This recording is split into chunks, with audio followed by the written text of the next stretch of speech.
these pumpkins that we grew out in the garden together this season into pumpkin puree so that we can use them in all kinds of different dishes. Now I've already washed these pumpkins, and now we are just going to cut them in half and get the seeds out so that we can roast them up in the oven.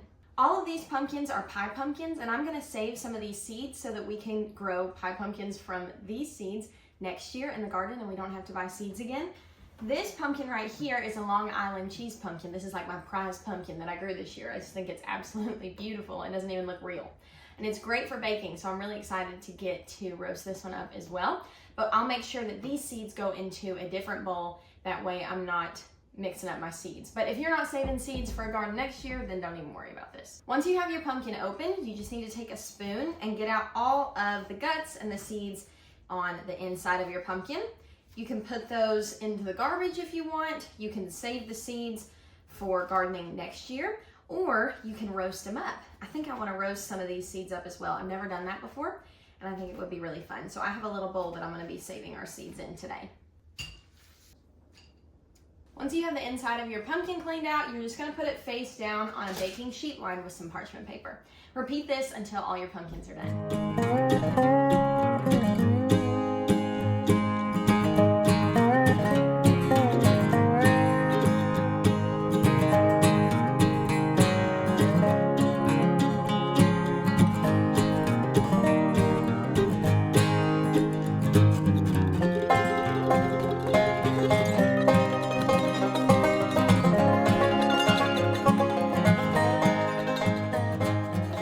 I got 4 of our pumpkins done, and what I'm going to do now is take a little bit of oil and I'm going to run this all over the tops of our pumpkins, and then I'm going to flip them over and rub it all over the insides as well. Y'all probably noticed that I'm a little bit dressed up today, way more dressed up than I usually am when I am just at home in the kitchen, but I have an interview in just a couple of minutes here at the house. It's just a Zoom interview. And so I had to get dressed up for that, and then I have a meeting here in a little bit. So we're definitely multitasking today, but I knew that I wanted to get these pumpkins done while I was home and had some time to do them. And so that's why we're all dolled up in the kitchen. If you also paid any attention at the beginning of the video, I have a sink overflowing with dirty dishes. So I in no way have anything together. But we're getting in the kitchen and making the most of the time that we have. Okay, I've got that oil all over the insides and outsides of the pumpkin. I've got our oven preheated to 400 degrees. We're gonna put this into the oven for 30 to 45 minutes or until it's really, really soft and you can just easily put a butter knife through the pumpkin, and then we'll let it cool and puree it up. All right, so I'm gonna go ahead and try to start pureeing up some of our pumpkin that's already been roasted and cooling. This is still a little bit warm to the touch, but it's not too hot to handle. So that skin just peels right off of your pumpkin. I've got my food processor right here, and I'm just going to drop the actual pumpkin flesh into our food processor. What I think works best when doing this is kind of putting your thumb in between the skin and the flesh of that pumpkin and just kind of running it underneath there, and that just pulls all the flesh right away from the skin. Okay, so I think I've got this as full as I can get it, and I'm going to use my food processor to puree it up.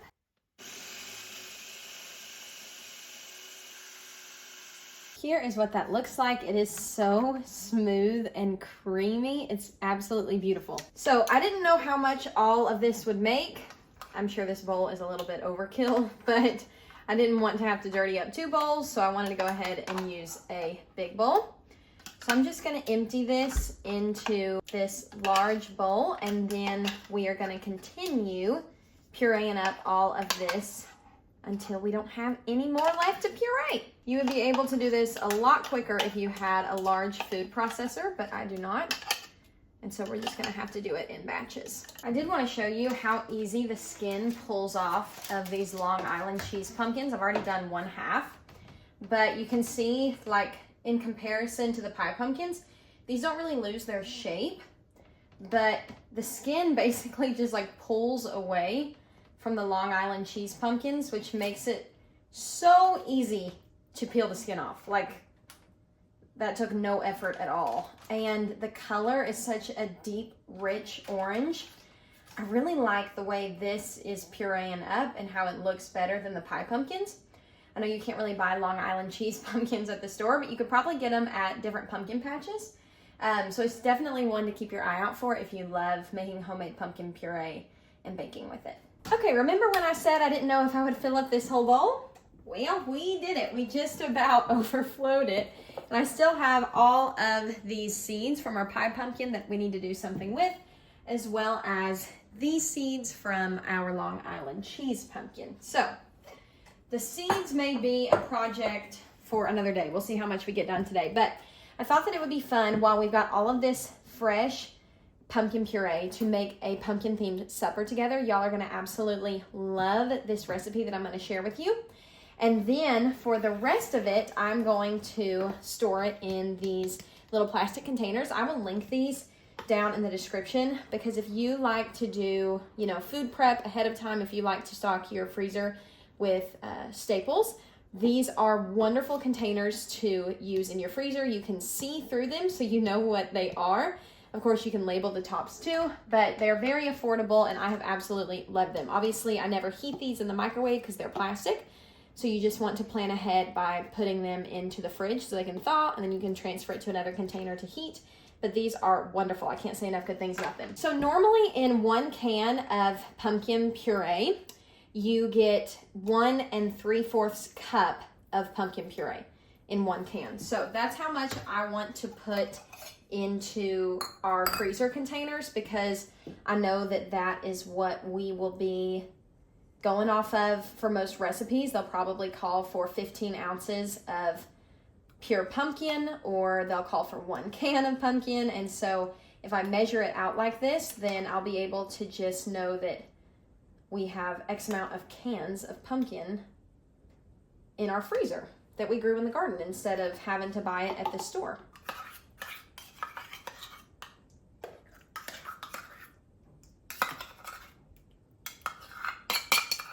So as you can see, that just about fills up our entire container.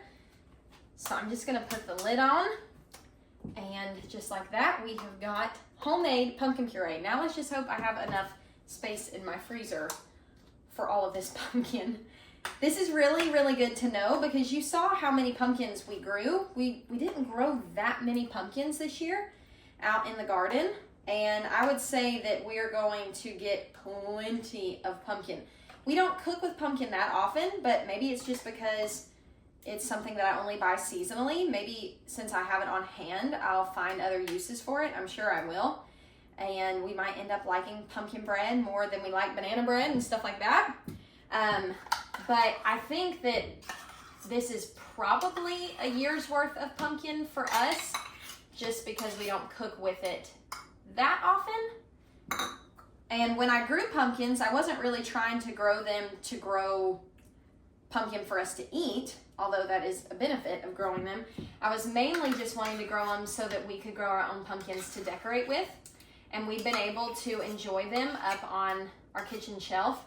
And so that's the neat thing about growing a crop like pumpkins, is you harvest them, as long as you don't, take them outside where they can rot because of the moisture. They hold up great inside, and so you really don't have to do anything fancy to preserve them. If you just keep them nice and dry, then they're not gonna go bad. And so we've been able to enjoy them since July, when we harvested them, to now the end of October. And after you've looked at pumpkins on the shelf for that long, at least for me, I'm kind of ready to see them go and move on. So we got to enjoy them aesthetically in the home, and now we're getting to turn them into food that we will enjoy as well. So for our pumpkin themed supper, we are going to make a baked pumpkin pasta. The first time I ever heard about this, I thought, pumpkin and pasta, I don't know how I feel about it.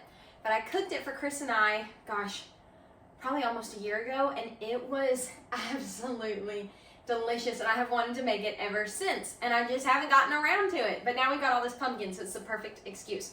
So I have got a big pot of water on the stove.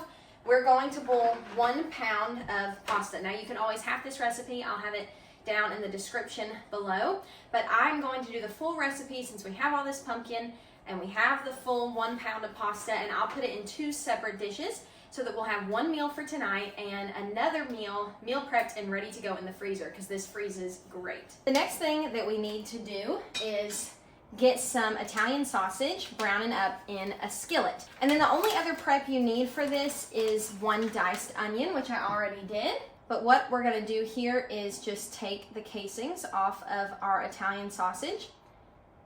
I will say the first time I made this, I used breakfast sausage, and it was still absolutely delicious with just breakfast sausage. But the recipe does call for Italian sausage. This recipe makes a ton of pasta, so it would be a great option for a dinner party or if you're having some friends over, because it goes a long way. All right, now that our water is boiling, we're gonna add some salt, and I'm gonna dump in all of our penne noodles, and we're gonna let those boil for 10 minutes. Now to our cooked Italian sausage, we're gonna add in 1 diced onion, and we're gonna let that saute up until it's nice and soft. If you're using fresh garlic, this recipe calls for 3 cloves. If you are using the jarred garlic, then that is 3 teaspoons. We're gonna let that garlic saute until it is just fragrant. Now before we add in our pumpkin, I do want to show you that we got 9 containers of pumpkin to put up into the freezer. So that is going to be absolutely wonderful to be able to pull from this. I know I said it would be a year's worth for us. I don't know if it'll be a full year's worth, but that's 9 different pumpkin recipes that we get to make. So I'm just going to add in one of our containers, which is equivalent to 1 can of pumpkin, to our Italian sausage mixture.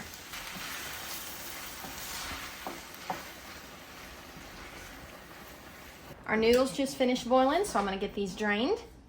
And I know we're dirtying up a ton of dishes right now, but we're gonna end up needing a larger pot for this sauce that we are making. So now that our noodles are drained, I'm gonna go ahead and transfer that into a larger pot. Next, we need to add in 1 block of cream cheese.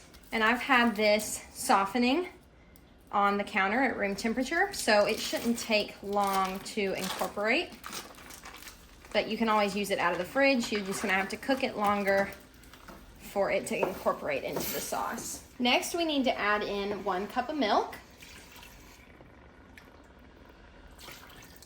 I am gonna do a quick little taste test of our sauce. Since I didn't have red pepper flakes and I'm doing cayenne, I wanna make sure that it's not too spicy, but it still has enough heat.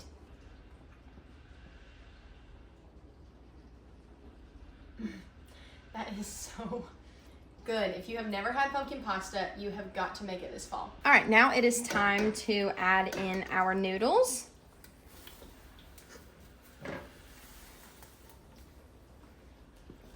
And if you're planning on making this, something that I totally forgot to do just because I was in a rush moving all around the kitchen, is reserve some of your pasta water, because sometimes this can get a little bit thick, and that pasta water is so good to thin it out. I'm gonna add in just a little bit of milk, and this is all to preference, whether you like it kind of more liquidy or more thick, but that looks perfect to me.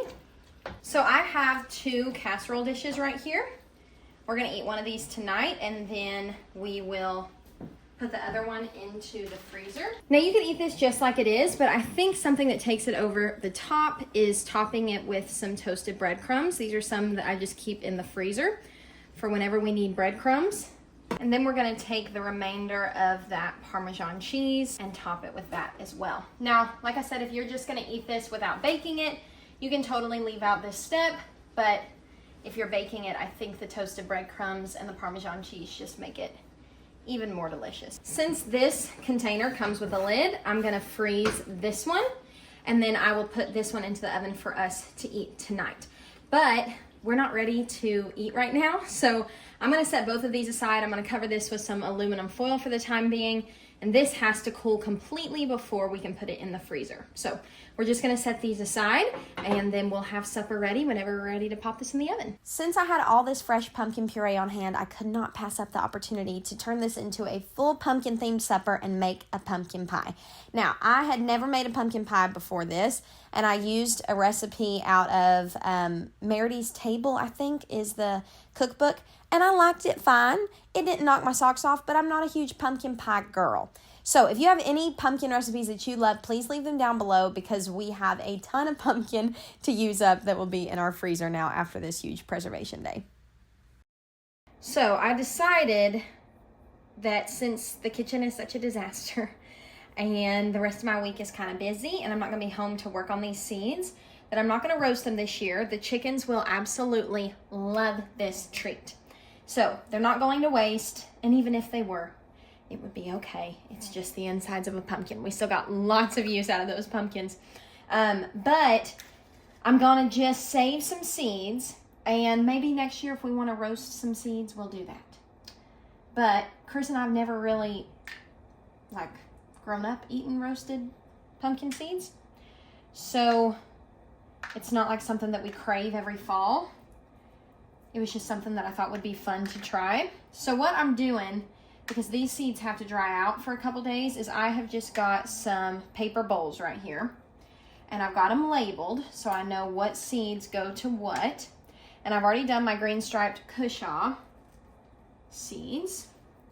And I'm just going through and I'm going to pick the seeds out of some of these pumpkin guts and put them into our bowl, and then we will have pumpkin seeds to grow more next year. Now I need to rinse these off, but the sink is currently filled to the brim with dirty dishes. Ooh, that's our supper. I mean, there are so many seeds from our pie pumpkins. We could never grow that many plants. We ain't got a yard big enough. Okay, so now over to our Long Island cheese. Now we only had one Long Island cheese pumpkin. There was one more that started to grow, but then the squash bugs got it. I don't know what these seeds are supposed to look like, but they don't look like as good to me as the pie pumpkin seeds. So I'm hoping that we'll be able to grow more. I really, really loved baking with this Long Island cheese pumpkin, so I'd love to grow more Long Island cheese pumpkins next year. Now for the rest of our pumpkin innards, I'm just gonna dump them into a freezer bag, and we will keep this in the freezer.